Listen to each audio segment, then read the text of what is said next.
Hi, I'm John McQueen, and my Potluck is the 2002 Nintendo title, Legend of Zelda: Wind Waker.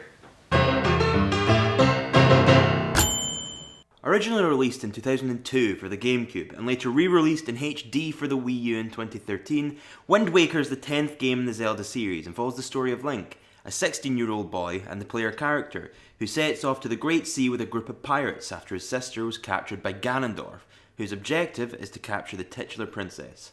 Along the journey across the seas to save his sister and thereafter the kingdom, in his talking boat the King of Red Lions, Link encounters dangers such as giant sea monsters, ghost ships, and worst of all, Tingle. I love this game for a large amount of reasons. A massive one is the art style. This game went down a very different route to previous Zelda games in the series. It was incredibly vibrant in colour. The pastel art style and the wide range of colour and contrast and the shapes used to create the characters and locations in this game are what made it incredibly unique and memorable. Take the animation for an explosion, for example. This is one of the most striking yet simple images from this game. Rather than using the typical fire effect, this game uses a wonderful, weird, swirly, colourful cloud effect that just looks fantastic. As well as that, the open sea is just wonderfully vibrant, using just a simple combination of two colours that makes you wonder why it looks so good. The art style wasn't particularly well received by fans on release, as they liked the more realistic style used by Ocarina of Time and Majora's Mask. However, I think that this art style, due to its simplicity, has allowed the game to hold up visually far better than most other games that came out at the same time or even a couple of years after. The gameplay has plenty of variety to it, which is helped by the slew of items that you pick up on your journey. You'll get stuff like a grappling hook, bombs, a bow with the choice of elemental arrows at the expense of some magic, or the titular item, the Wind Waker. This baton item is the gimmick of this game. It allows you to play some songs that perform certain actions, such as changing the time of day, teleporting using a large typhoon, or most importantly, changing the wind direction, which you'll have to do often to travel efficiently in your main mode of transport, a talking sailboat named the King of Red Lions.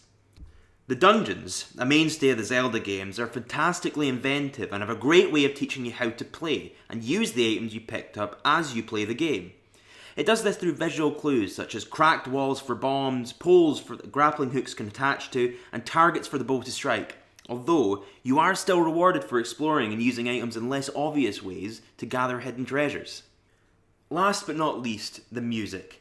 Zelda games have been synonymous with great music that not only fits thematically but also strikes a chord emotionally. Booting up the game for the first time, you're met with the game's main theme. It has a bit of a sea shanty theme to it, which introduces the game's theme fantastically, and just puts a wee smile on your face as well. The game is full of brilliant music like this.